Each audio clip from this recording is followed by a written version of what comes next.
మంటలనే వెన్నెలగా మార్చును కదా.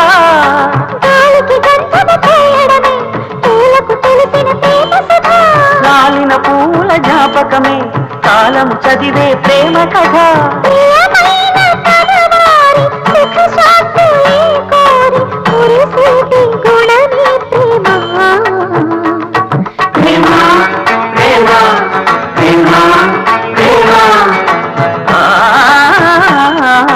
హృదయమనే కోవెల తలుపులు తెరిచే తాళం